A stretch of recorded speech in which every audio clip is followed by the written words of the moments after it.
પરોક્ષ મુક્તિનો માર્ગ છે. પરોક્ષ એટલે ઇનડાયરેક્ટ. પગથિયે જવાય. પણ આ જ્ઞાન લીધા પછી ચૌદમે માળે મુક્તિ પૂરી થઈ જતી હોય અને આપણે નીચેના માળે હઈએ તો નીચેના માળથી ચૌદમે માળે જવું હોય તો એકદમ જવાય ના તો એ 14મા માળે જવા માટેનો રસ્તો દાખલાથી દરેક દાખલે પગથિયે ચડવાનું અને એ પ્રમાણે ચડતા એક માર્ગ ચડાય, પછી ચડેતા પછી બીજો માળ ચડાય, પાછું ત્રીજો માળ ચડાય, ચોથે માળે એક સારામાં સારી 2 સ્ટારની હોટલ આવી જાય તો શું થાય? એની 2 સ્ટારની હોટલ ત્યાં હોય ને એ 2 સ્ટારની હોટલમાં જાય એટલે ત્યાંથી ચોથે માળથી પાછું બીજે માળે આવે, પાછો ભક્તિ ચડે તે યાદ ખ્યાલ કરે કે ભૂલ કરી હતી ક્યારે ભૂલ હવે નથી કરવી ભૂલ, તે પાછો મહેનત કરી ચડે લખતો થઈ જાય તે ત્રીજે મારે ભૂખ લાગી હોય તો ત્રીજે મારે પેલા જેવી તો હોટલ ના હોય, ભૂખ લાગી શું કરું જે જવા દે ને ઇડલી ઢોસા છે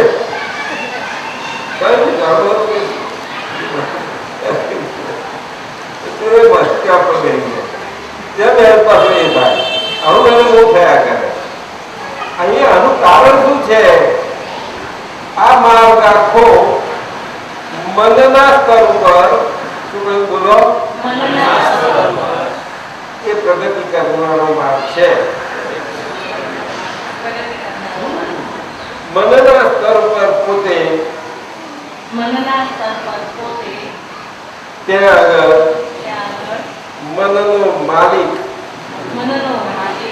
પણ મનથી છૂટવા મથતો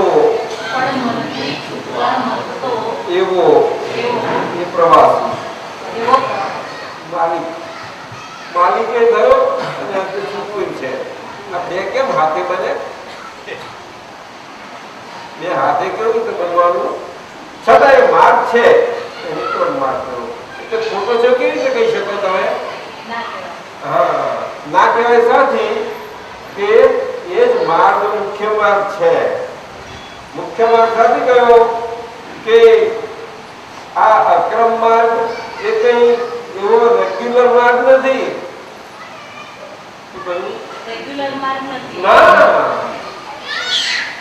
અને ઇરેગ્યુલર નથી. અપવાદ.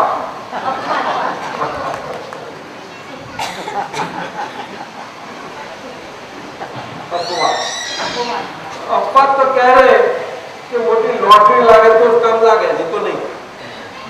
બિના લોટરી લાગ્યા વગર તો અપવાદ માર્ગ કેમ કરી પામવા આપણને કોણ આવ્યું?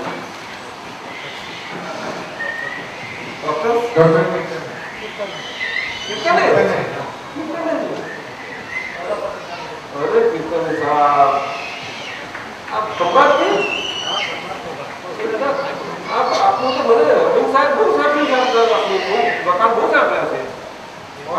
જે ડોક્ટર જેપી અમીન હતા બહુ વખાણ કરે તમારે. એટલે તમે એમને તમારા એમના વખાણ નતા કરતા?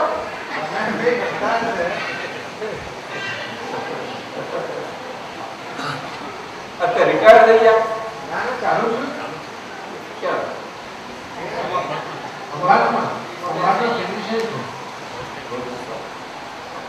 એટલે આ પ્રશ્ન કર્યો છે ક્રમિક માર્ગ અને અક્રમ માર્ગનો. એ વાત છે. એટલે ક્રમિક માર્ગ એ ધોરી માર્ગ છે. ધોરી માર્ગ એટલે રેગ્યુલર માર્ગ. એ જ માર્ગ ચાલુ છે ખરેખર. પણ એ માર્ગ કાળ અને કાળની મર્યાદાને આધીન છે. કાળ એટલે શું? કર્મને કાળ સ્વરૂપે લીધો છે. શું કહ્યું? કાળ સ્વરૂપે લેવો જ પડે, કારણ કે બધા જ યુગોમાં કાળ તત્વ મુખ્ય છે. એટલે એને કાળને મહાકાળ આ કર્યું.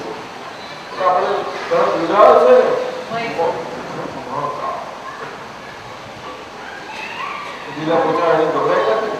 પણ દાદા એ કાળની અસર અક્રમ જ્ઞાનના મહાત્માઓને કેટલી ને કેવી રીતે થાય દાદા? ના એમ નહીં, કાળની અસર નથી થતી, અસર તો કર્મની થાય છે. જાય છે કાળ ઉપર. એટલે કાળ વિચાર એવો છે કે વગર વાગે ગંગાય છે, એનો કશો વાત નથી, કઈ ગંગાય છે. કાળ એવું નથી કે સારો થાય કે ખરાબ થાય. કાળને એવું નથી કે હું આ કળિયુગ સ્વરૂપે થઉં કે દ્વાપર સ્વરૂપે થઉં કે ત્રેતા કે સતયુગ. કાળને એવું નથી. એ તો કર્મ એવા છે અને એમાં કર્મને આધારે એવું કાળનો વિભાગ પડ્યો. કાળ તો એક જ છે. શું છે? કાળ તો એક જ છે. હા, પણ મહાત્માઓના કર્મ અમે બધા ના એના એક્ઝેક્ટ ફર્સ્ટ ક્લાસ ઋતુમાં હોય તો સત્યુગ સ્વરૂપે હોય ને ત્યારે બહુ સુંદર બધાને ફળ આપે. કલ્પવૃક્ષથી ફળ આપ્યા. કેવા કયા વૃક્ષથી? કલ્પવૃક્ષ. કેવા? કલ્પવૃક્ષ. કલ્પવૃક્ષ એટલે પેલી ગૌવા આપણે જેમ માગીએ આપે એવી ગૌવા નહીં. શું કહે એને? કામધેનુ ના કહેવાય. કલ્પવૃક્ષને કામધેનુ કહેવાય. કલ્પ તમને મળે એનું બધું એટલું બધું સુંદર શું આયોજન છે અને શું સંયોજન છે કલ્પવૃક્ષનું અને કલ્પવૃક્ષના ભોગતાઓનું, એના ફળોના ભોગતાઓનું એ લોકોના મન શું એવું સંયોજન છે. એટલે કલ્પવૃક્ષના ભોગતાઓ જે હોય જેમને માટે કલ્પવૃક્ષો એ કલ્પવૃક્ષો એમના ભોગવટા માટે એ બધું જેમનાથી મળતું હોય. જેવી રીતે આપણને આ વૃક્ષો કેરીઓ બધા ફળો બધું મળે છે એનાથી એ કલ્પવૃક્ષો એવા હોય એ ભોગવતા પુણ્ય એ એમની પુણ્ય એટલે શું કે એવો પ્રકાર એ કર્મનો પ્રકાર છે. એ સતયુગી કર્મનો પ્રકાર. સતયુગી કર્મનો પ્રકાર કેવો હોય કે એને નાના બચ્ચા હોય ખેતર 2-4 વર્ષના, 2 વર્ષનું 4 વર્ષનો ફેર નહીં, 6 વર્ષનું થાય ફેર પડે તો પડતો જા એના જેવું છે. તો પેલા હાવ નાના બચ્ચા જેટલો શિક્ષણ કરવાનું પણ હોય તો એમાં વાત નહીં. અને એને બહુ કશું જોઈએ નહીં, ખાસ ના જોઈએ. ઈચ્છાઓ જોતી હોય. એટલે કરવાનું ઓછામાં ઓછી ઈચ્છાઓ લગભગ નહીવત જેવી ઈચ્છાઓ. અને તે કેવી કે આ ખાલ પૂરતી ખાઈ પૂરી થઈ જાય. પૂરી થઈ જાય એટલે સંજોગ જ એવો હોય કે ઈચ્છા થાય તો એનાથી અગર કલ્પવૃક્ષ નજીકના જઈએ હોય ત્યારે જે ઈચ્છા ઊભી થાય. જેમ કલ્પવૃક્ષની ઈચ્છા એની ભરતી હોય એ આગળ નજીકમાં હોય અને ઈચ્છા થાય એટલે જાણે કે આ નજીક જ છે પહોંચી જાય. એટલે કેટલું સીધું કામ હશે તારે થતું હશે. ત્યારે હવે એમને મોક્ષની જરૂર ખરી સાધી કારણ કે બળતરા જ ના હોય.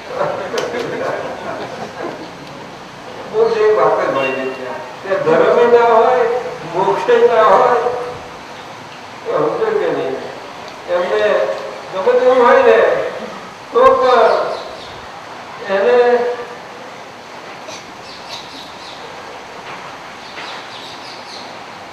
કામ ના કામ પડે નહીં એને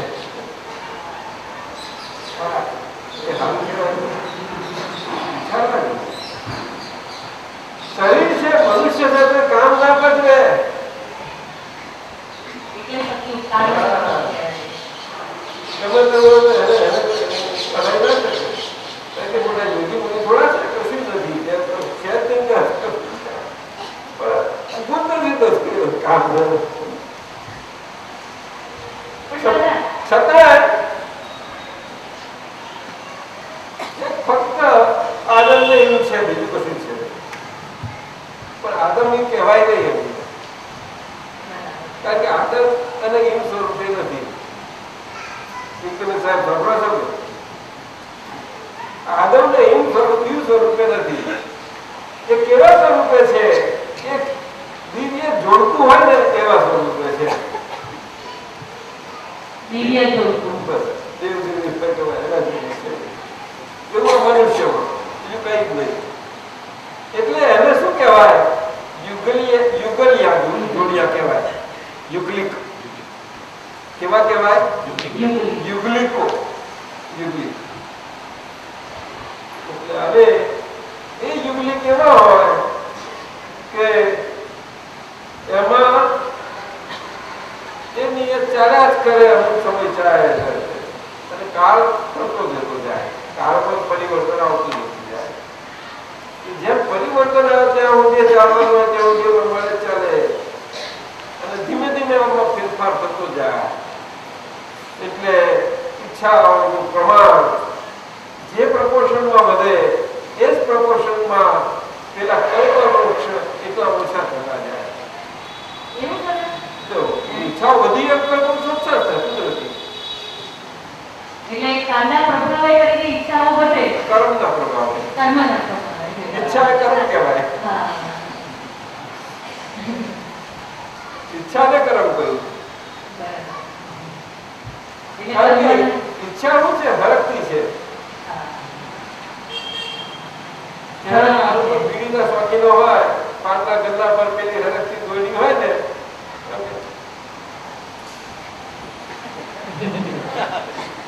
હરકતી દોડી હોય, સિગરેટ જે ખાય છે તે પેલી હરકતી જ રહ્યા કરશે.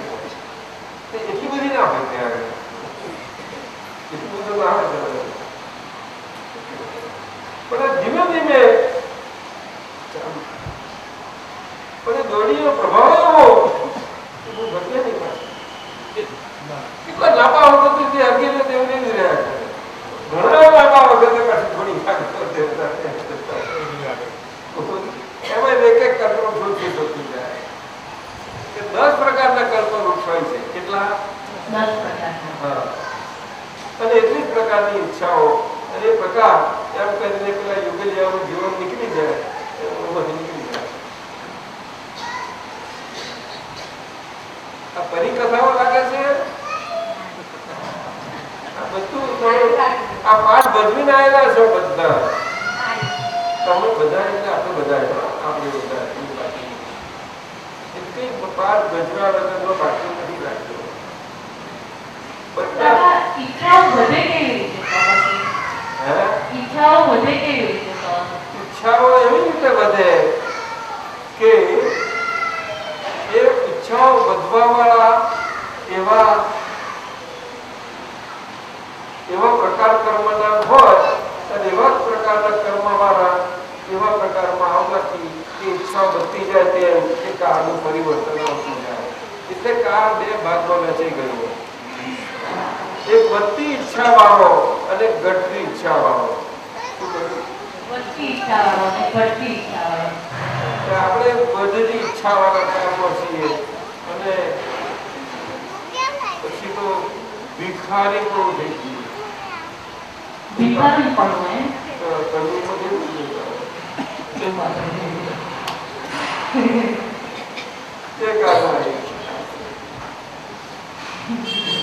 ઈચ્છાઓ તો ઈચ્છાઓ રહી પણ ભિખારી કરવો બધું હોય અંદર. પાર વગરનું અંદર ધન પડ્યું હોય, બધું ખજાનો પડે છે, કોઈ પણ હાથમાં ભિક્ષા પાત્ર કરોડપતિના છોકરા આવી રીતે કરે એના જેવો ઘાટ થઈ ગયો છે ભારત રાષ્ટ્ર.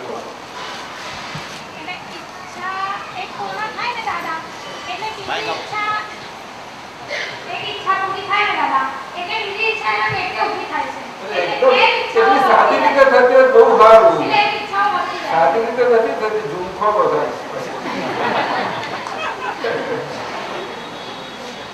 એ તો બહુ વસ્તુ છે. દાદા જ્ઞાન હોય તો પછી એ ઈચ્છાઓને આપણે એને બીજી તરફ ડાયવર્ટ કરી શકીએ ને. એટલે આ ભલે એ હોય. એટલે એમને ક્રમ માર્ગ ને અક્રમ માર્ગની વાત કરી. હા.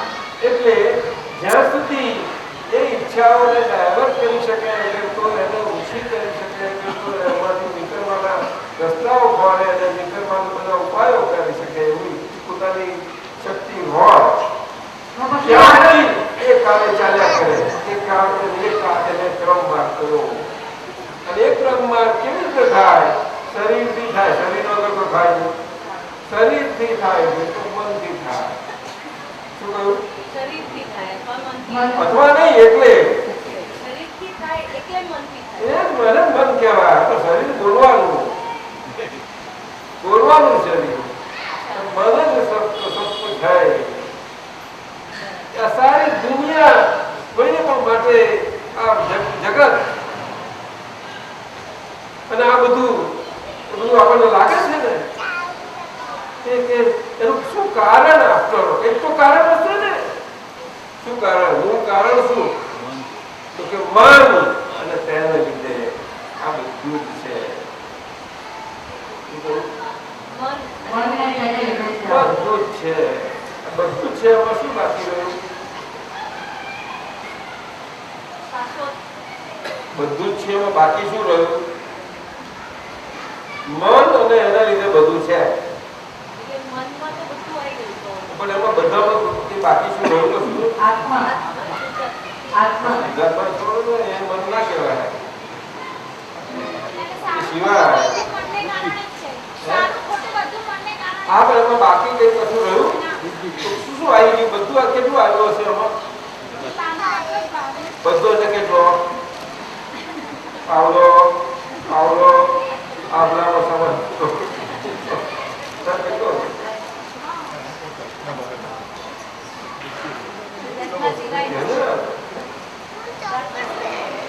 એવું ના બોલાય. અહંકાર કરો એમાં. હે? અહંકાર એ કરો ને માહિતી ને બધા. એટલે શું બાકી રહ્યું અથવા તો શું ના રહ્યું? મને કહો. મનમાં બધું આવી ગયું. શું વાત કરો? દુનિયા આખી તો ના આવી. ના ના, મન પ્રમાણે જ દુનિયા બંધાઈ જાય. હે? મન પ્રમાણે પોતાના મન પ્રમાણે જ પોતાની તો દુનિયા દુનિયા કેવડી હોય? પોતાના મન પ્રમાણે જગત હોય. દુનિયા કેવડી હોય છે સાઈઝમાં? હે? આપણે બનાવીએ એટલી એટલે આપણા હાથમાં છે. આપણે જેટલી દુનિયા બનાવી હોય એટલી દુનિયા આપણી કહેવાય. બધા હોય એટલી કે આપણે આપણે મનથી જે ધારી હોય કેટલે મન કેટલું ધારી શકે? મનને તો કોઈ મનને કોઈ પહોંચી નથી. શું વાત કરો? આ આખી દુનિયા 6 ખંડ છે. તમારે એકદમ એનું રાજ કરવું હોય તો મારા મનમાં દુનિયા જુદી હોય, બીજાના મનમાં જુદી હોય. બીજાનું મન કે બીજો શબ્દ બીજા એટલે શું? બીજા મનુષ્ય એટલે શું? તો મારા બીજા બે શબ્દ બોલ્યા તમે, મને સમજ ના પડી. દરેકના મનમાં દરેક એટલે શું?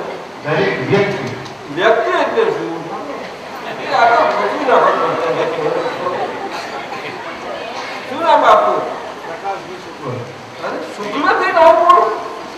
શુક્લાજી પ્રકાશભાઈ શુક્લ ત્યાં આગળ વ્યાસપીઠ પર બેસનારા. અરે તમારે આવું કહેશો તો શું થશે લોકોનું? ત્યાં આગળ અમદાવાદમાં સ્કૂલમાં પ્રિન્સિપાલ છે. શુક્લા સાહેબ તમે ભગવાનભાઈનો પૂછવાઈ જાય બધા. ભગવાનભાઈનો એવું હવાલા કહેવાય. એ તો બધા એવું હવાલા ના કરાય. કીર્તને સાહેબ હવાલો કરાય? હવાલાની વાત કેમ ના આવી ગઈ? આપણે બધા વ્યાસપીઠ ઉપરથી બધાને હવાલાની વાતો કરતા કેમ કરી દીધા? વ્યાસપીઠ એના માટે છે. વ્યાસપીઠ શાના માટે છે? કે બધાને પ્રકાશ મળે. ખરું કે નહીં? અને પ્રકાશથી બધાને માર્ગદર્શન મળે, કઈ દિશા સૂચન મળે. ભલે કે નહીં? એ એના માટે વ્યાસપીઠ છે. વ્યાસપીઠ એટલે શું કે આવું નાના નાનું માણસ અને મને આ ઊંચા ઊંચા આસન બેહાડે છે તો હું નાનામાં નાનો થઈને આ પાછળ બેહું તો એ વ્યાસપીઠ પર લાયક કહેવાય. એવું નહીં. વ્યાસપીઠ કે જેવી કઈ ચીજ છે એને આપણે મોટી બનાવી દઈએ છીએ. થઈ ગયું વ્યાસપીઠ એટલે શું? વેદ વ્યાસજી કહ્યું એનો ગંભીર અર્થ છે, સમજવા જેવો છે પાઠક સાહેબ. વેદ વ્યાસજી એટલે માનવ અને માનવ જીવને પ્રકાશ આપનારા એવા નાનામાં નાના લોકોથી મોટામાં મોટા બનાયેલા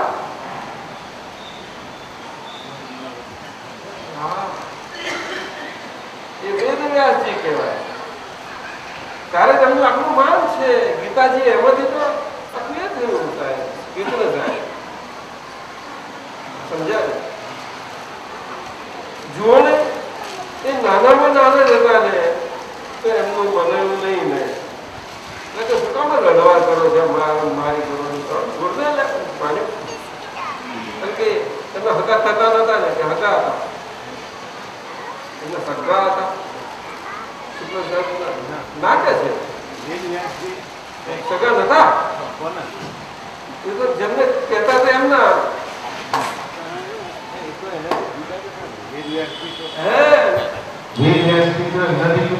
કોનાથી જે લડતા હતા એનાથી જુદા હતા. પણ લડતા પણ તો જ એમનામાં જ્ઞાન આવ્યું ને. એ તો પોતે નાના હતા એટલે આ રાજમાં રહેવા લાયક હું નથી. રાજમાં નતા એટલું બાકી રાજના નતા ને.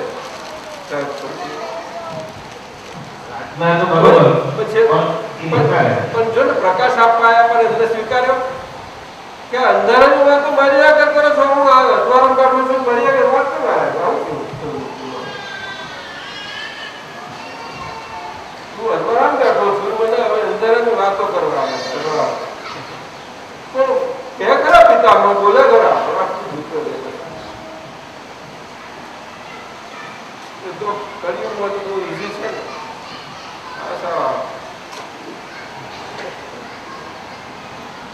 આવું છે વેદ વ્યાસજી. પછી અત્યારે ક્યાં વાત કરવા એટલે હું વાત કરી પાઠક સાહેબ કોને વેદ એટલે પ્રકાશ. આપ શું સમજ્યા? મને જેવું સમજણ પડે. ચાર શબ્દ તો બહુ પછી છે. ચાર શબ્દનો કઈ અસર નથી. વેદ એટલે એકમાં જ હોય, એકડો જ હોય, એકડાથી બીજો હોતો જ નથી. એટલે બીજો સિક્કાની બીજી બાજુ જ નથી.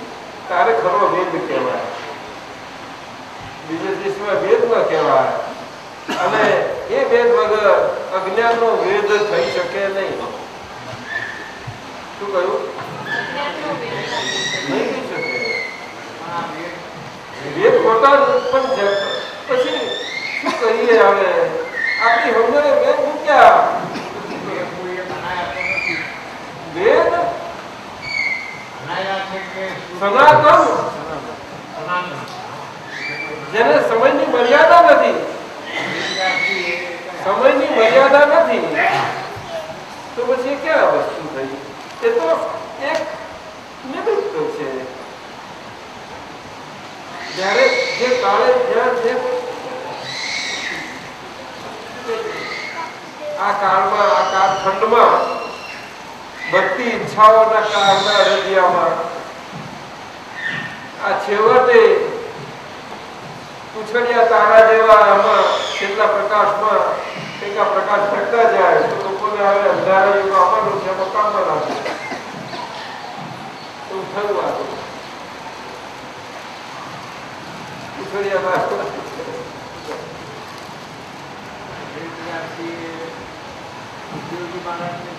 એ બધું તો બચ્ચાઓ ખુશ ક્યારે થાય?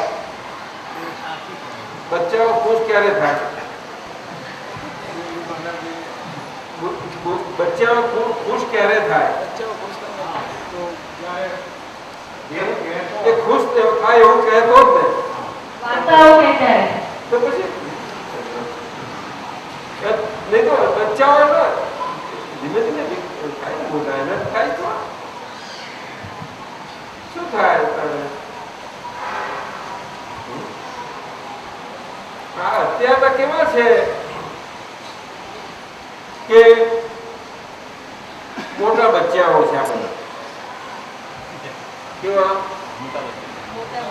હા અને એમના વખતમાં બચ્ચાઓ ખરેખર નાના રહેતા હતા. આપણી વાત કરી તદ્દન સાચી છે કે અજ્ઞાન હોય ત્યાં સુધી બધા બચ્ચા જ કહેવાય. હવે શું? ये तो कितने साहब बोलते हैं ऐसा ऐसा बोलते हैं અને બધા અજ્ઞાની કોઈ જ્ઞાની છે જ નહીં. જ્ઞાની તો બહુ બહુ સમજદાર. આ સાહેબ દાદા ભગવાને સામાન્ય મનુષ્યને સામાન્ય સ્તરમાં રસ્તે ચાલતા પોતે પોતાની ગરિમા અને પોતાની કિંમત આજે ગમે તે પોતાની પરિસ્થિતિ હોય તો પણ સહેજમાં સમજી જાય અને કિંમત સમજીને તો એ પોતે નીકળી જાય આ મેળામાંથી.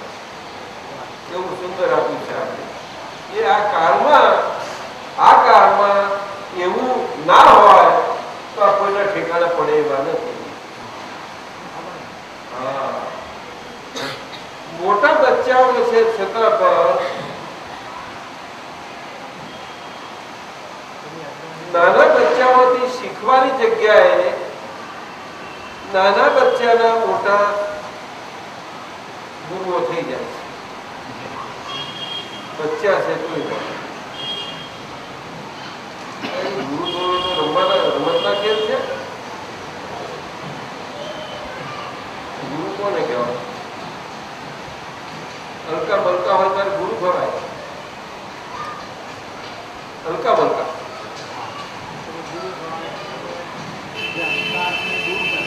હલકા વજનમાં હલકા વજનમાં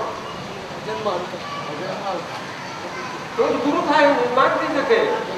બરોબર નહીં સાહેબ? આપણા સાહેબ શું કે છે? ગુરુ એટલે કે ભારે એવું નહીં. આવું દાદાએ કહ્યું અદભુત વાત કરી. કોઈ પણ વાતમાં નોકરી હોય ખોટી હોય જ નહીં. સાદા કોન્ટ્રાક્ટર મેટ્રિક ફેલ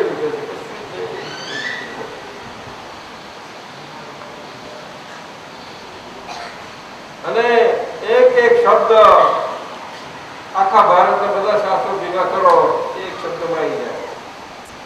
મુઆ બોલે એટલે બધા શાસ્ત્રો આવી જાય.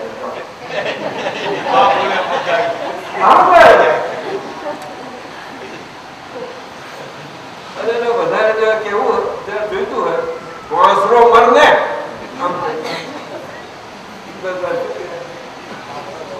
સાહેબ બોલવા ને બોલવા નથી લાગતા તમને. એ ચાલુ વાંચશો દાદા આખું બોલો ને. શું કહ્યું દાદા એ? ના આખું બોલો ને.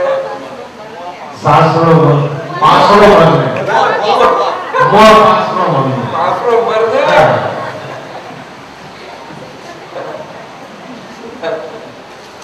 અને આપણે ત્યાં સૂઝ વાળા બાજી હોય ને તો છોકરીઓને શિક્ષા આપવા કે મોઈ કોસરીમાં મોઈ સૂઝ વાળા તેમાં સૂઝ વાળા બાજી એમ એ છોકરીઓને શિક્ષણ મળતા હતા. પણ વધી આ સ્કૂલ ને કોલેજ શાળાઓ હતું તો શું બધું ભણવાનું ગુરુકુળમ ના મળે. ગુરુકુળમ નથી મળે. એ કઈ બધા થોડા સાદી પણીઓ છે બધા.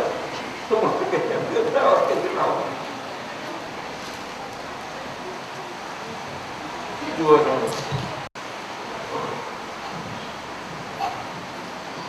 વ્યવહાર ને નિશ્ચય એ બેને વિખુટા ના પડવા દેવા જોઈએ. એ કેવી રીતે દાદા સમજાવો? હા, વ્યવહાર ને નિશ્ચય ને વિખુટા નહીં પડવા દેવાના કેવી રીતે? એટલે એ સ્ટેજ ના આવે કે બેની વચ્ચે કાઉન્સેલિંગ ની જરૂર પડે. કાઉન્સેલિંગ ની જરૂર પડે તો જોખમ વાળો માર્ગ કહેવાય. એ છૂટા પડવાનું થાય ત્યારે જ કાઉન્સેલિંગ જોઈએ હશે. જોડી ગયા બધા શાદી ના થઈ બેની. એટલે દાદા વ્યવહારમાં જાગૃતિ વધવી માટે પુરુષાર્થ કરવો જોઈએ અંદરથી. એટલે છૂટા ના પડે એટલે તો સમજી લેવાનું કે વ્યવહાર નિશ્ચયથી છૂટો નથી, નિશ્ચય વ્યવહારથી છૂટો નથી, બે હાથે છે.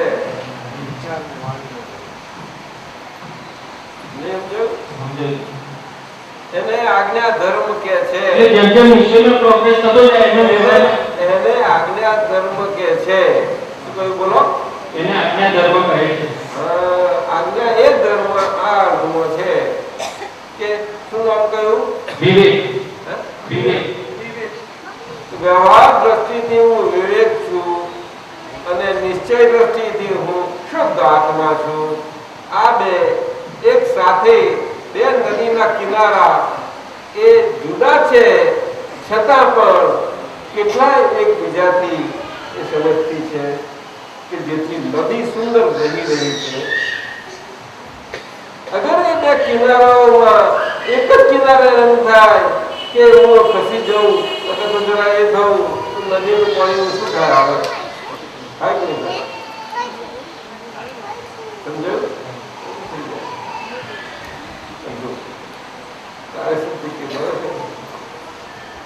દાદા જે જ્યારે પાક છે કેટલું સુંદર રહે છે. પાક હલાવીએ નથી પડતું. કેટલી બધી સ્મૂથ અને સ્લાઇડ આમ કરે છે. અને ગ્લાઇડિંગ શું ગ્લાઇડરો કરે છે? શું જવાનો એની ગ્લાઇડિંગ જો તમે થાય આમ શું પણ હોય છે.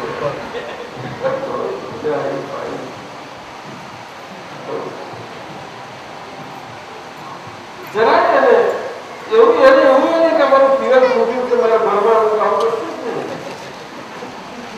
એને તો નીચે પેલું દેખાય આમ. અને એટલે ઊંચેથી અહીં આવવાનો વખત ના લાગે અને પેલાને ખબર ના પડે એટલી હાઈટ હોય પાછું. અને એ હાઈટ રીતે તરફ મારે નીકળાય.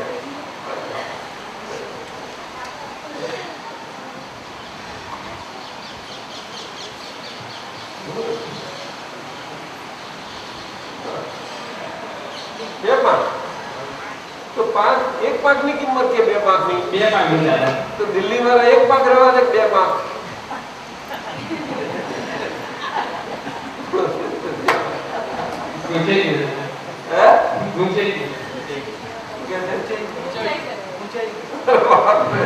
દિલ્હી નથી ગયા તમે?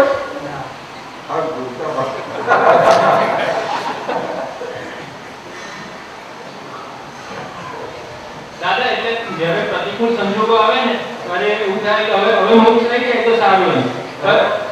જ્યારે પ્રતિકૂળ સંજોગ આવે ના ગમતા સંજોગો એવું બધું આવે ત્યારે એવું થાય કે હવે અંત આવી જાય મોક્ષ આવી જાય તો સારું એમ. પછી અંદર યાદ આવે એનો અર્થ એ થયો કે આપણે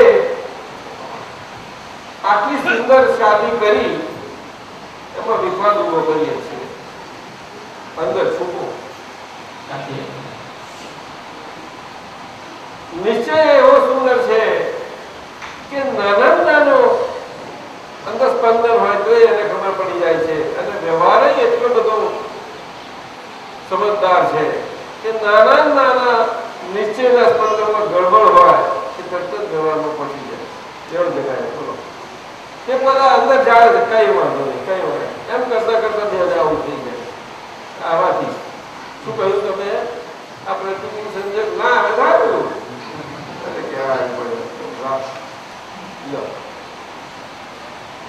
એવું કોણ કે છે? અંદર એવું વ્યવહાર કે છે કે નિશ્ચય? વ્યવહારનો ના જવાબ ના કે જવાબ આવે છે. જવાબ તો સૌ કે નહીં બહુ કાયમ ના હોય તો કેવા શું કહ્યું? નિશ્ચય વાઇઝેસ્ટ. તો કોણ કહે છે? બોલો. નિશ્ચય ના ના દોઢ જાઓ એ કોઈ બનવો ઉભો છે એ બોલે ચાલો. શું કહ્યું? બોલા ને દોડનાર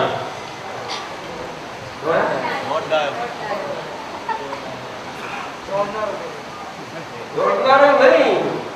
1.5 કેટલો? દોડનાર હા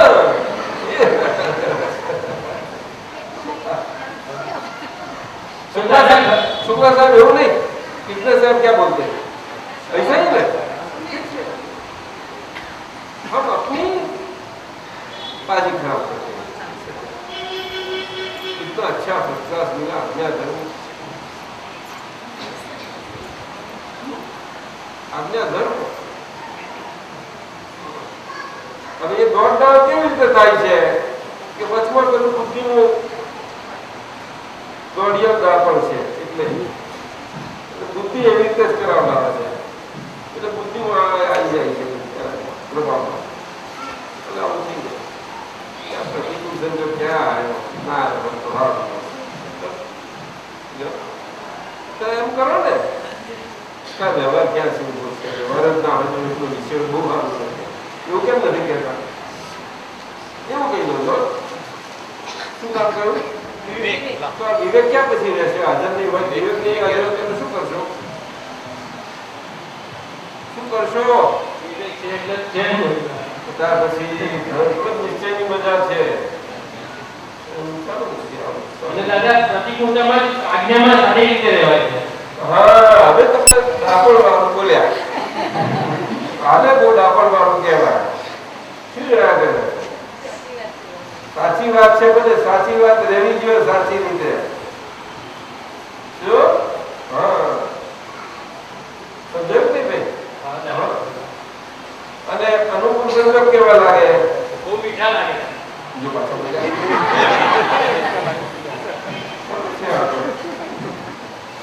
પાછી એ શીખાડો.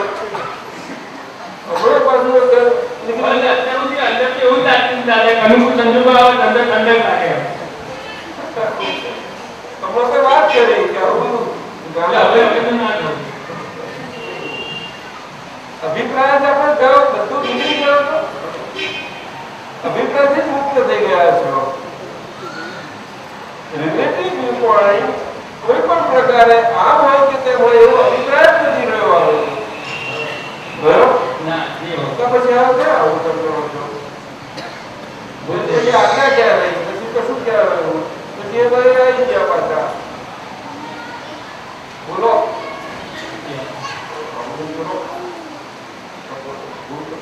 ભૂલ થઈ ગઈ. ઉભા થઈ જાય. એક વખત આમ કરી દો. હા ચાલો. નહીં એટલે આપણને શું થાય કે બધાને હાજર કરે તો આપણી અંદરથી નબળાઈ નીકળી જાય. બીજું કશું નથી. કોઈને દેખાડવા નથી કરતા આપણે. અંદરની વીકનેસ હોય ને નથી નીકળે. તો આ ઉઘાડું નાખતા ત્યાં વીકનેસ નહીં નીકળે. ચેતન સાહેબ એનો બહુ નિયમ છે. અદભુત નિયમ છે. યમ નિયમ સંયમ આપતિયો. આ નિયમનું મોટા મોટું અંદર ભય લાગતો હોય આપણને જાત જાતના ભય સંતાવતા હોય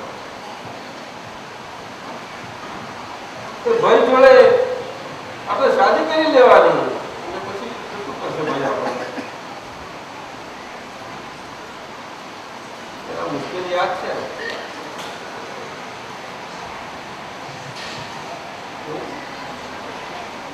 આ તો ચલો વખત તારે જ આપણે બીજું બધું અવરું થઈ જાય છે. આજના ધર્મ તો બહુ સુંદર છે. એમાંથી તમારું જ્ઞાન ખીલે રાખવું બહુ સુંદર ખીલે. અંદર એવું તો સુંદર ખીલે જે કૃષ્ણ ભગવાને ગીતાજીમાં સ્થિત પ્રજ્ઞ દશા કહી છે. એ સ્થિત પ્રજ્ઞ દશાનું છેલ્લું સ્ટેજ એ સમ્યક બુદ્ધિ કહેવાય છે. સમ્યક બુદ્ધિ એની સોળે કરાય ખીલે એ દશા ત્યાં આગળ ગીતામાં વર્ણન કર્યું છે. એ વર્ણન પૂરેપૂરું નથી, એ તો શબ્દોમાં જેટલું આવ્યું એટલું નહીં. કેટલું મૂકે શબ્દમાં, કેટલું મૂકે એટલાથી સમજ્યા. સમ્યક બુદ્ધિ આ કાળમાં એ કૃષ્ણ ભગવાને જે સ્થિત પ્રજ્ઞા સમજાઈ છે એનું સ્થાન લે એવી છે કે સમ્યક બુદ્ધિ સમજે શકો. અને એના માટે દાદા ભગવાને જે એની સુંદર સમજ આપી કે શું સમજવું સમ્યક બુદ્ધિ એટલે, કે સમ્યક બુદ્ધિ એટલે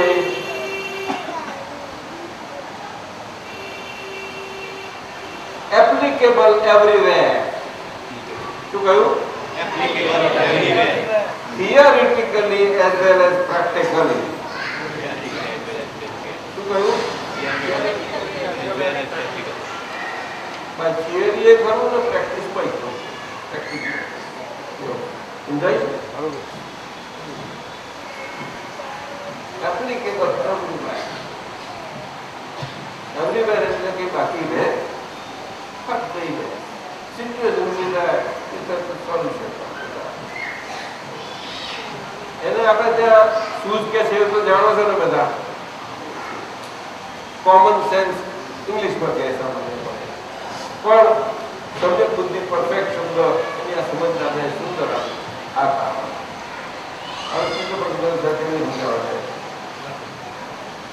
આ વખતમાં તે વખતે આવો પાર્થ જ કન્ફ્યુઝ થઈ ગયો છે. પાર્થ જુઓ, પાર્થ અને ભગવાનની હાજરીમાં આખું ગભરાઈ જાય છે. છતાંય આપણે એમ જ જાણીએ કે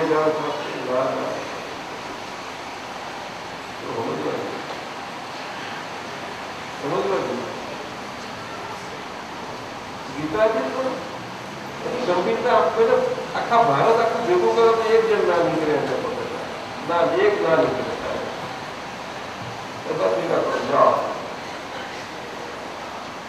દાદા ભગવાન પ્રકાશ અમારા આગળનો એક કૃષ્ણ ભગવાનનો સમય અમારા હાજર અમારી સામે છે, ગીતાજી અમારી સામે સાથે સાથે જ હોય. તો કોને કોમ લાગે? કૃષ્ણ ભગવાન તો બધું હતું જ ને, તો પેલું પુસ્તક કયા કરતા હતા એને જે સંજોગને આધારે એ સંજોગના કોન્ટેક્સમાં સમજાયા એને. પછી આપણે કે આ બધું આપણું અત્યારનું જીવન આવું છે ને આપણે ઘેર બધું કુરુક્ષેત્ર છે ને શરીર કુરુક્ષેત્ર છે, પોઠોણી કર્યું એવું કરે પૂછાય તું જીવીએ કર્યો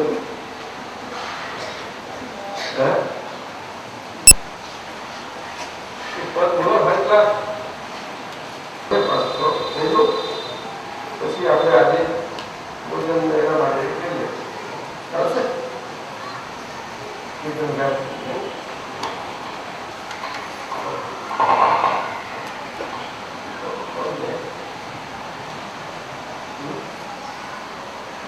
પાઠક સાહેબ ને ખબર નહીં પડે સૂત્રો છે પહોંચાડજો 500 એમાંથી 19 નંબરમાંથી થોડા પેપર છે તે બોલું છું કે હું વાત કરું છું, હું વાંચું છું. 154 નું સૂત્ર છે રૂપ, રસ, ગંધ અને સ્પર્શ આ ચારે હિંસાના સાગર છે. હિંસાના સાગર છે. રૂપ, રસ, સ્પર્શ અને ગંધ આ ચારે હિંસાના સાગર છે. આમાં તો સમજાવવાનું કઈ છે નહીં ને. આ કહેવાનો શું મતલબ છે કે બાય રિલેટિવ વ્યુપોઈન્ટ આખું જે છે તે આ ચાર ઉપર આધારિત છે. રૂપ, રસ, ગંધ અને સ્પર્શ ચાર જે છે એના બધા રૂપાંતરો વાળું અને મિક્સચર વાળું એવું આ શરીર અને એ કર્મની અદ્ભુત અનેક પ્રકારની વિવિધ ભાતો વાળું એ શરીર આ 4 પ્રકારે કરીને જાત જાતના એના રંગ રાગ અને વેશ અને એનું બહુરૂપીપણું બતાવે છે. સમજાયું? ચારે રીતે ખ્યાલ આવે ને? રૂપ તો બહુ મોટું વસ્તુ છે. રૂપમાં લખત-ચોરાશીના ફેરાની આખી ભટકામણ આવી ગઈ. શું કહ્યું? અને એમાં મુખ્ય નામકર્મ આવ્યું. શું આવ્યું? મુખ્ય સમજાય? નામકર્મ. એ નામકર્મ એવું છે કે એ આપણને અજ્ઞાનને લીધે ચારેય ગતિમાં ભટકાવે છે. નામકર્મ આપણે મનુષ્ય જીવનમાં માનવ જીવનના વ્યવહારમાં સામાજિકતાએ કરીને દરેક વ્યક્તિને નામ આપવામાં આવે છે. એને નામકર્મ નથી કહેવાતું. નામકર્મ એ તો મનુષ્ય જાતિ સ્વરૂપે આપણે જે છીએ તે નામકર્મ કહે છે. એ કર્મના પ્રકારે કરીને પશુની જાતિમાં હોઈએ કર્મવશ તો એ તિર્યંચ નામકર્મ થયું.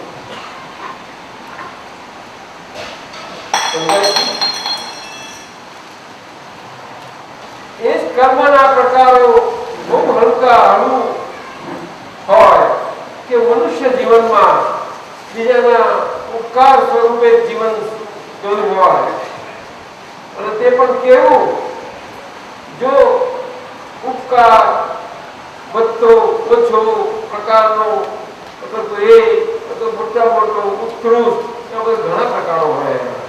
જેવા પ્રકારનું એનું એ કર્મનું અળવા અને હલકાપણું હોવા પડવું એને કારણે એને દેવ નામ કરવું બને. દેવ કે દેવી કોઈ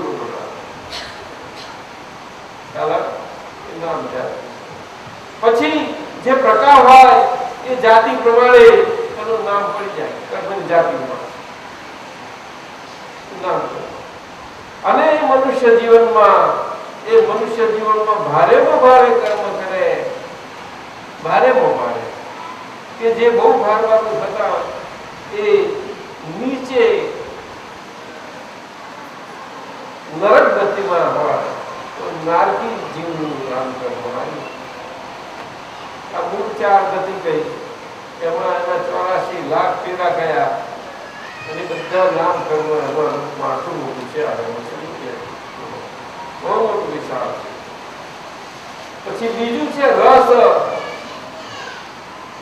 એ રસ કોઈ જગ્યાએ છોડતું નથી.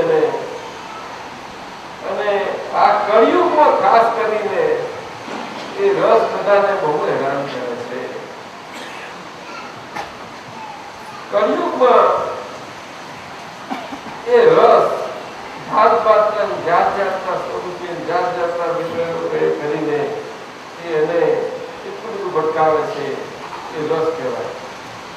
રસ. અને એમાં મુખ્ય એ આહારની સંજ્ઞાથી એ સમજાય આપણે. શું કહ્યું? ખ્યાલ આવ્યો?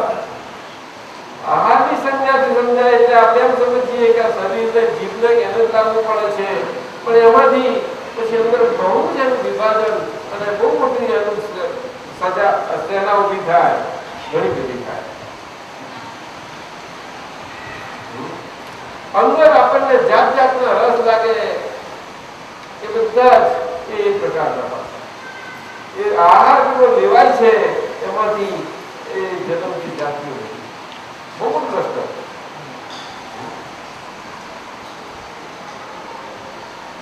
આપણે બધું એક એક શબ્દ છે પણ એની પાસે પણ લશ્કર છે બધા. ગંધનું પણ એ જ પ્રકારે આવે છે. બે સાદી સુગંધ ને દુર્ગંધ બે જ પ્રકાર એમાં પાસે આવે. અને સ્પર્શ આમ એક મૂળ 8 પ્રકારના એમાં મૂળ 2 કે 3 હોય પણ બીજા બેઝિક બીજા કરે તો 8 જાય એમાં સ્પર્શ એવું ત્યાં આવે છે. એ બધું હિંસાનો સાગર છે બાય રિલેટિવિટી. એમાં હું કોણ માનવું એ હિંસા એને કારણે હિંસા સતત ઊંઘમાં કે જાગતા એ સારામાં સારો અહીંયા ભારતમાં અહિંસા પાળનારો હોય જે સમાજમાં અને દુનિયાની ભાષામાં અહિંસા કહેવાતી હોય એ તો હિંસા જ છે.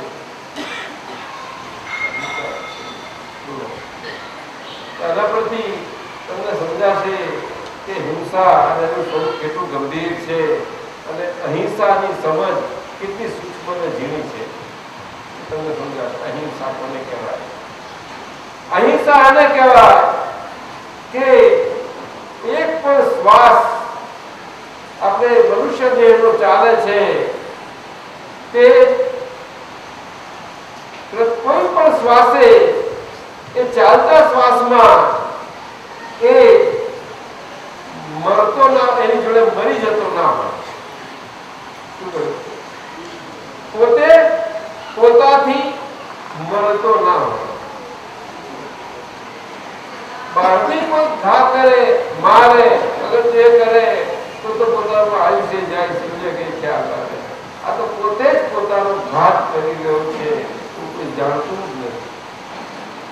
આપણે સમજાય છે એટલે આ અજ્ઞાન ભાવે કરીને હિંસા જે શ્વાસે શ્વાસે રહ્યા કરે છે એ અજ્ઞાન ભાવ કેટલો બધો હિંસક છે એ કહેવાનો મતલબ છે. અજ્ઞાન ભાવ એટલે શું કે દેહમાં આત્મા બુદ્ધિ. શું કહ્યું? દેહમાં આત્મા બુદ્ધિ એ અજ્ઞાન ભાવે કરીને પોતે સાધુ હોય કે સંન્યાસી હોય છતાં પણ હું ફલાણો સાધુ છું, ફલાણો સંન્યાસી છું અને ફલાણા અખાડાનો આ અહીંયા આગળ એ અધિકારી છું. આ રાજા હોય તો તે ભીખ માંગતો હોય ભીખ માંગતો, ચોરી કરતો હોય, સાવકાર હોય, સતી હોય, વેશ્યા હોય, નગરશેઠ હોય, ચોર હોય, ગમે તેવા આવા વિરોધાભાસી ગમે તેવા સામાજિક સ્વરૂપો હોય, પરંતુ એમાં એ શરીરના જગ્યાએ એમાં હું પડવું હોય શરીરમાં ત્યારે અજ્ઞાન અને સતત શ્વાસે શ્વાસે પોતાનો ઘાત અને હિંસા કરી રહ્યો છે. પોતાનું મરણ કરી રહ્યો છે શ્વાસે શ્વાસે. અને એટલું પોતાનું નથી થતું. સ્થૂળ એક જ શરીર છે પણ એની સાથે કેટલા બધા જીવોની હિંસા કરી નાખે છે. એ હિંસા કેવી રીતે થાય છે કે ક્રોધ થાય માણસને. એ ક્રોધ થવામાં હિંસા શું? પછી હિંસા છે એમાં બધું હિંસા એમાં છે. કારણ કે એમાં જે શ્વાસ એમાં જે હિંસા થાય. શરીર જો કુદરતી રીતે રહ્યા કરતું હોય એમાં ઓછામાં ઓછી હિંસા થાય. પણ કુદરતી રીતે શરીર રહે એવું કેટલું બને છે પાઠક રહે? કોઈને ના રહી શકે. આ કારણે ના રહી શકે. એના માટે થોડું માથાનું બહુ છે સમજે પડે. હા, એટલે આ કુદરતી પણ આખું હવા પણ બધું હિંસક બધું ભાવ છે. અને એમાંથી જો અદભુત અક્રમ જ્ઞાન અક્રમ રસ્તો પૂર્ણ થયો છે એ તો પુણ્ય છે અને એવો યોગ બેસે છે તારે મળે છે. એ કઈ એવું નથી કે ગમે ત્યાંથી ગપ્પાથી નોકરી લાગી જાય છે આપણને. સમજાયું? જ્ઞાની પુરુષની હાજરી એ મોટા મોટો યોગ છે અને હાજરી ઘણી વખત એવું બને પણ ખરું.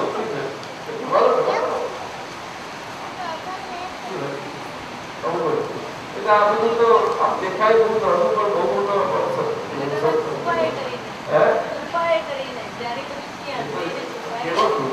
કૃપા એટલે એમાં માલિકીપણું 100% છૂટી ગયું હોય ત્યાર પછીનો એ ભગવત કૃપાનો ફ્લો, ભગવત સીધો જ ફ્લો શરીરના માધ્યમ થ્રુ એ એની અંદરથી આખો શરીર તો બહુ માટલી જેવું, માટલી લાય પાણી ભરીને જમ્યા કરે એના જેવું છે.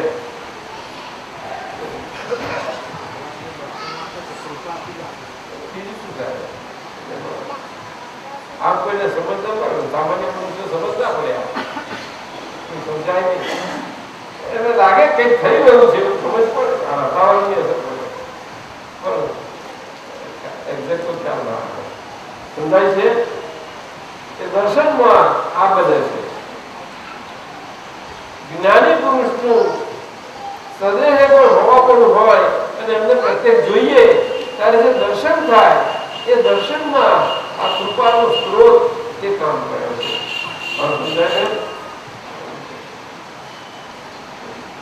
ભગવાન તો આપણે બધા વસેલા છે અને ભગવાન વસેલા છે એ ભગવાન પોતે અંતરમાં અનંત શક્તિના ભંડાર છે. પરંતુ આ શરીર અને શરીરની અંદર આપણું હોવાપણું એ આગળ બધી બાજુથી ભગવાનને ઢાંકી દીધા છે, મૂકી દીધા. એટલે ભગવાનને બહાર ટુકડા થવું બહાર બધા પાસે બહુ મળે નથી થઈ શકતા. આપણે જ આપણા છોકરા આગળ આપણે એવો હોવો નથી લઈ શકતા. મુશ્કેલી એટલે આજે સમજાય તેમ તેમ કામ થાય અને કામ થાય એટલે આપણા ઘરમાં આપણું એવું આનંદનું વાતાવરણ રહ્યા કરે તેને સેજ બને બને ને સમજાય છે? આક્રમ જ્ઞાનનો પ્રતાપ છે, એ આજ્ઞા રંગનો પ્રતાપ છે. ચલો આ બધું લાંબુ છે. ચલો બીજું સૂત્ર 155 શબ્દ એ હિંસા છે. પછી હિંસાની આટલી બધી મોટી વાત કરી મારી મૂકે છે આખી હિંસા છે. નર્યા બાણ તીર ઉપર તીર છૂટ્યા કરે, તીર ઉપર તીર. કારણ કે એક પણ શબ્દ એવો નથી કે એની પાછળ એ ના એટલે કઈ છુપાયેલું એવું હથિયાર સ્વરૂપેનું મારક પણ ના હોય. રૂપાળો હોય શબ્દ આપણી ઈચ્છા ના હોય, સહેજે પણ હોય એ શબ્દ જ વસ્તુ એવી છે.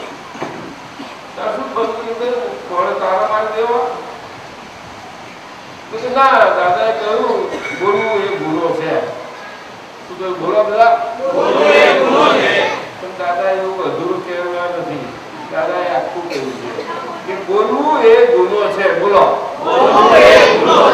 અને ના બોલવું એ ડબલ ગુનો છે.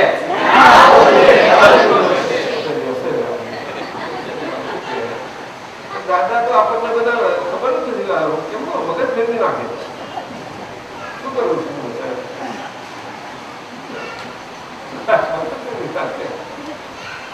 બધાના ભરતા નથી, મગજ ફરી જાય એવું છે. આ તો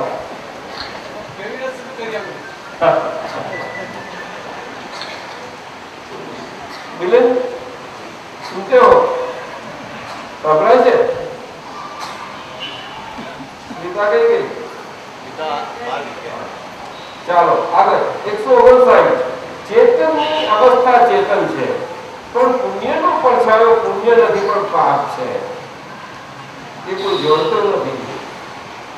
એ કેમ કરીને પકડી શકે? કારણ પુણ્ય એટલે ફળ આપનારું અને પડછાયો ફળ કેમ નો આપશે? સંજોગ આવે તોય ફળ મળે નહીં. તે શું?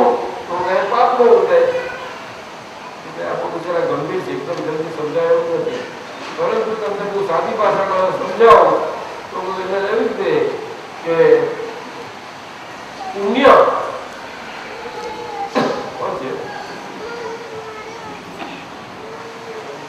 કળિયુગ પુણ્યનો ભાગ છે. કળિયુગમાં આ પુણ્ય જે છે તે પાપાનુબંધી પુણ્ય છે. એ કારણ છે એવું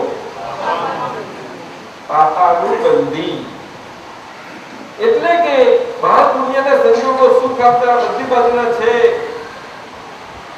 પણ છતાં પુણ્યના સંજોગોમાંથી એના સુખ આપવાના લક્ષણો છે, છતાં પણ એ સુખ આપવાના એના લક્ષણોમાં સુખ આપતા આપતા અંદર પાપના બીજ નાખતું એનાથી નંખાતા જાય. બોલો, કારણ કે સુખનો ભોગવટો થવાનો પુણ્યને લીધે, પણ સુખના ભોગવટામાં પણ અંદર બીજાનો પણ પાપનું થવાનું. એટલે સાચું એક્ઝેક્ટ સાચું ખરું પુણ્ય કોને કહ્યું? તો પુણ્યાનુબંધી પુણ્ય. શું કહ્યું? પુણ્ય અનુબંધી પુણ્ય, એ સાચું પુણ્ય. એટલે કે આજે પુણ્યના સંજોગો ભોગવતા આવીએ એમાં આપણને કોઈ જાતની અંતરક્રિય ના થાય, અને છતાં પણ આપણને ભાવ એવા થાય કે અહિંસક જ ભાવ રહ્યા કરતા હોય. અને અહિંસક ભાવ એવા સુંદર રહે, બહાર પુણ્યને લીધે એના સંજોગોનો ભોગવટો હોય અને અંદર અહિંસક ભાવો રહ્યા કરતા હોય. બે કાર્યને એવામાં પણ એ પુણ્યનો ભોગવટો ના હોય. અને ના હોય એટલે આજે આજ્ઞાધર્મ છે, એ આજ્ઞાધર્મથી પુણ્ય જરૂર બંધાય જ, એ નિયમ છે. કારણ કે આ કળિયુગમાં છૂટાતો નથી. સીધે સીધો છૂટવાનો વખત રહ્યો નથી. આકાર સીધે સીધો છૂટવાનો વખત એ દ્વાપર યુગ એ ચાલી ગયો. હવે આપણે વાયા કરીને છૂટવું પડે એવું માર્ગ છે. એટલે છૂટવાનો અહીંયા આગળ મસાલો તૈયાર થઈ જાય પણ રસ્તો ના હોય. પણ મસાલો થઈ ગયો એ આગળનો રસ્તો આપણો ક્લિયર કરી નાખે. શું કરે સાહેબ? બધા સિગ્નલો ક્લિયર રાખે, લીલા વાવતા હાથે કમ્પ્લીટ. એટલે તમારે આગળ જન્મતાની હાથે એ બધા હાથે તમે જન્મો તો એ તમે જન્મો એ મસાલો તમને લઈ જાય એવી રીતે કે તમારો જન્મ હાથે સરકાર એ તમે સખડા રહ્યા હો તો નહીં. એ તો બધું છે, આપણું સમજ છે. શું કરે?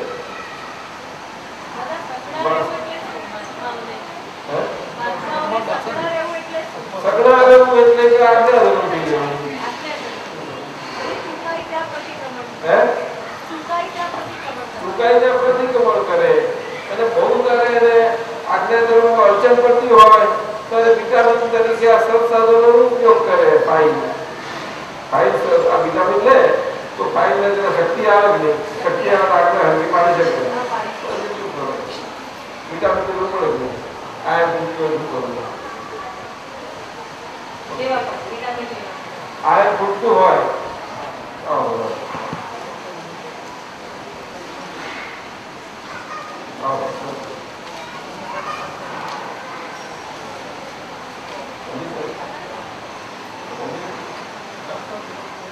અચ્છા, હા બરોબર. તો આ પ્રમાણે સમજાયું નહીં? એટલે એ પુણ્યની વાત કરી છે આ કારણે. આગળ 232 બહારની સિચ્યુએશન ગમે તે હોય, આપણી માન્યતામાં હોય કે ના હોય, પણ કુદરતના નિયમ મુજબ જે નીકળ્યું તે અંદરથી મંજૂર એક્સેપ્ટ. બહાર ડ્રામાટિક એટલે નિકાલ થઈ ગયો કે મારે ભગવાનનો બિઝનેસ. મારે ભગવાન બિઝનેસ થોડો કરતા હતા, અને એમનો બિઝનેસ કેવો હતો કે જે કમાયા છે એ ઉધારી કમાયા છે. આ ઉધારી કમાયેલી હોય એ ઉધારી ચૂકવાઈ જાય એવી રીતે ધંધો કરીએ તો સરખો ધંધો ખરો કહેવાય નહીં. ઉધારી ચૂકવાય નહીં એવો ધંધો થાય કેમ કે સરખો ધંધો કહેવાય? એ બધી ઉધારી ચૂકવાઈ જેવી જ નહીં. ઘણા અસર છે. ચૂકવા જાય છે. એવું નહીં થાય? એ મારી બાપાનો બિઝનેસ, એ આજ્ઞા ધર્મનો બિઝનેસ. આપણે મારી બાપાને એટલે આપણે આજ્ઞા ધર્મ જીવવાનું, કારણ કે મારી બાપાનો બાપા હેરાન થઈ જશે, ગભરાઈ જશો. ખ્યાલ આવે ને? પણ એ આજ્ઞા ધર્મનો બિઝનેસ, એ બિઝનેસ એક્ઝેક્ટ એક જ છે, એટલું બધું વાત છે.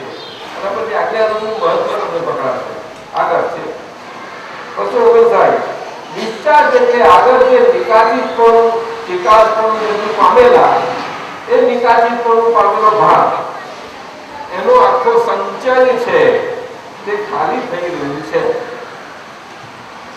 ડિસ્ચાર્જ એટલે હવે આજ્ઞાધર્મથી સકામ નિર્જરા થઈ રહી છે. સકામ નિર્જરા એટલે કુદરતીપણે જે નિર્જરતું જાય છે તે હવે પ્રકાશમાં નિર્જરતું જાય છે, એટલે સકામ નિર્જરા કહેવાય. જો અંધારામાં નિર્જરતું જતું જાય ત્યારે એને નિર્જરા ના કહેવાય. એમાં શું થાય કે નિર્જરા જે થાય તે જ જગ્યાએ પાછું આશ્રમ થાય. એટલે નિર્જરાના સ્થાન આગળ જ આશ્રમ સ્થાન બે ભેગું છે.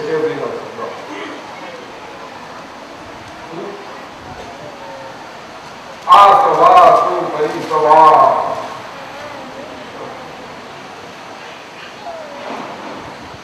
છુટ ગયા સમજે. ઘણા લોકો આ શ્રીમદ સમજી નહીં શકે, શબ્દમાં લખ્યો છે પણ ના પકડાય. એટલે આ વાત છે. ચાલો છેલ્લું 260. અકામ નિર્જરા અકામપણે થયા ત્યારે એ યથાર્થ નિર્જરા કહેવાય. અરે અકામ નિર્જરા સકામપણે થાય ત્યારે એ યથાર્થ નિર્જરા કહેવાય. એટલે કે બંધ આપણે નિર્જરા થાય. આગળ કેવું તે સમય. તો જય સચ્ચિદાનંદ. ચાલો હવે પ્રસાદી માટે નમો વિતરાગા, નમો